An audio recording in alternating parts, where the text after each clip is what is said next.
Let's talk about the oxidization issue that I've had with Estee Lauder Double Wear Foundation. Now, I'm not saying this happens with every shade. In fact, I've noticed that I've tried another shade, which was, I think, 2N2, something like that. That's slightly different, but in the same family tones as 2C3 Fresco, which is the one I've been using for the past number of years. And that one did not oxidize as much. So I suspect this also has to do with some shades oxidize more than others. If this has been your experience, let us know down below in the comments and let us know the kind of shade, or at least the shade range that you have, and whether you get oxidization and it's significant or not. That would help a lot of others out that come here in the future to look at this video. The oxidization for me and this particular shade was not something that happened over time. It was something that I noticed that this foundation did straight out of the bottle the very first day that I ever used it. This was not like a phenomenon that developed over me having it for longer. It was like this the very first time that I wore it, and I could not believe the difference between the wet color and the dried color when I first used it on my face. But now I know what to expect, so I am used to it. And if you enjoy this, please consider dropping me a like, and also consider subscribing. That way I know that this is the kind of video you would like to see more of in the future. That helps me out a lot because I don't always know. Now, full disclosure, I made that other most recent Estee Lauder video that you'll see that I will link up just yesterday. So there's going to be some overlap with that and some of the footage in that and in this one. So apologies if you're watching them back to back and you see a little bit of overlap, but I thought there might be some people coming here just to hear about oxidization. And here it is on my arm. Yesterday, I have not had my shower yet. I have not been to the gym yet. So after that, this hopefully will wash off. I thought we would talk about this because it hasn't budged at all. It's been on my arm. I slept overnight and it's still there, and it's quite a bit darker than when I first put it on.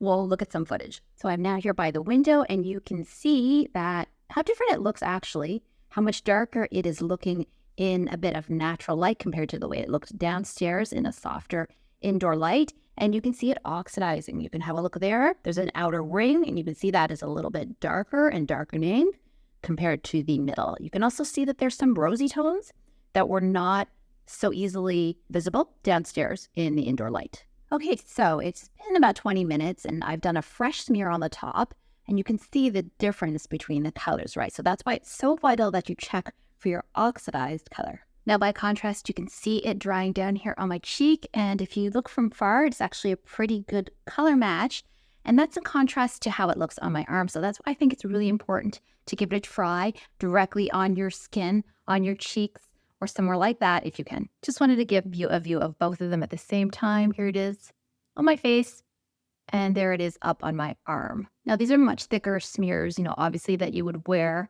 but just for comparison purposes, you'll see it's lighter, then it gets darker when it dries. Okay, here it is. Final look. You can see I worked it in with fingers, really light, thin layers. I actually use 3 layers typically with this, and you can see it looks pretty good compared to the oxidized part on your arm. So don't be put off by the oxidization. You can still make it work. Don't forget, the skin back here has never seen light. It's got no sun damage. It does not exude any oil, unlike this heavily moisturized face of mine. So the overall effect will be different. Now, I don't think that the oxidization is actually a bad thing. It only makes it difficult to purchase the best shade for you. So definitely have some tips about that. Try on your face, preferably not on your arm like this, because you'll see how it looks on my face. Looks quite nice, really, but it looks terrible on my arm. It looks like I'm a burn victim or something like that, which I am not. It is a trade-off. You have this oxidization situation, but then you also have this incredibly long-wearing, oil-free formulation. So, you take the good with the bad. And the oxidization is not going to be a problem so long as you take the time and do the in-person legwork necessary to make sure that you get the right shade. Now, if this is really impossible for you, I would say, maybe you could use Sephora's foundation shade matcher. Maybe you could use the website foundation.com. I know I did to get this shade originally because I purchased it in COVID times where I could not try it on my face and it did an adequate job. But if you humanly can, try and get a look at it in person. This is not an inexpensive foundation. Now, if you want a safe blind buy, a nice drugstore dupe, I've always said here that Revlon's Color Stay Longwear Foundation is a really nice dupe for it. That's my favorite. That's the one I recommend. It's only $13. So if you do purchase a shade that's not exactly perfect, it's not the sort of kick in the stomach that spending, $50 on a color is. Although keep in mind, some places you may be able to return your foundation if it's not the right shade, and many places you cannot. Something that I have not addressed in any other videos about this is the SPF of Double Wear Long Wear Stay in Place foundation. Now, they have the sheer version, and that one I think has a slightly higher SPF. This one has, and I had to do a bit of research because they certainly don't put it on the bottle. It might have come on the original box, but I can't remember at this point. But I did some legwork and found out that that actually has an SPF of 10. It's winter as I'm filming this, and you'll see in the other video that I made that it is very blustery and cold right now. This is a foundation I generally avoid this time of year. It is just too matte during this time of year for me. But, you know, where it could come in handy if you're in a dry climate, because I know I kind of smack talk it a lot, is like if you have an event where your makeup needs to stay on all day. Maybe you're at work and you're going out in the evening and you want to look nice. You know, you want everything to be in place and not smeared all over your face. Or, you know, you're going to a wedding or you're the bride yourself. This is where this makeup really stands out. It just lasts forever. I mean, look at my arm. This was yesterday. I did a little rinse test as well. You can rub it and nothing, like, it does not come off, right? It almost stains your skin. It's very intriguing. It's a very interesting formulation. But also keep in mind, this is a very dry area of the body. Like, you know, I don't have any oil coming out of here. This area also has very little sun damage. It is protected by my sleeve, you know, for most of the day.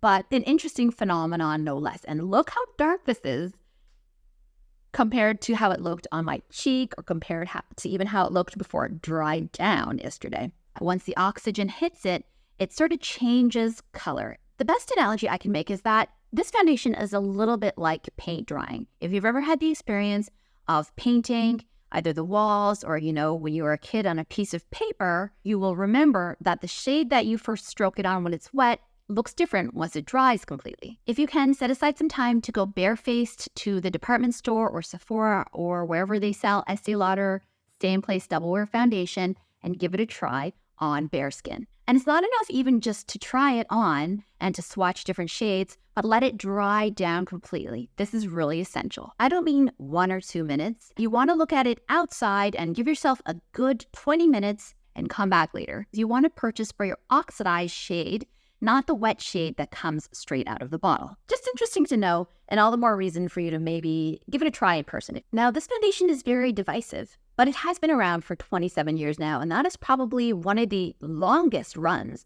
of a foundation. Probably MAC's foundations are as old as that, but there aren't too many that are popular. I mean, this is a best-selling foundation overall, like in the world, not even just out of the Estee Lauder brand. Do you like it? Do you hate it? Let's hear from you. Drop a comment down below. I also just want to say, as a plus to this foundation, it seems to have really strong preservatives in it. I have had people say that they've had it a number of years exposed to oxygen, and it still doesn't smell bad, works the same as the day they bought it. I mean, this is just a really high quality foundation with probably expensive and strong preservatives in it. So just a heads up. So I think the key takeaways here, at least in my experience, is that yes, it oxidizes, but it oxidizes differently on your arm than it does on your face. It is still a really wonderful foundation that has stood the test of time. I've had it in my foundation wardrobe for years and years now. I continue to enjoy it, and I definitely recommend it. So it is an investment. Just make sure that you do what I had talked about. I definitely didn't make this video with the thought of putting you off purchasing it, rather just to sort of get a bit deeper into oxidization because it's expensive. This is not, and I don't readily easily recommend something that is this expensive without telling you the cons of it. You know, by contrast, I can recommend other foundations that cost a lot less money and that I don't have to feel guilty when it's like under $15 for a foundation, but I definitely would if I didn't give you the whole truth about how this foundation looks once it dries down and why I still believe it's really a good purchase. Yes, there are dupes, but this is the OG for a reason. It has a longevity like no other. I hope that was helpful and you enjoyed this. Consider signing up also for my completely free newsletter where I talk about beauty products and I write humor essays. It's called helenavery.substack.com. Thanks for watching, and we'll see you on the next one.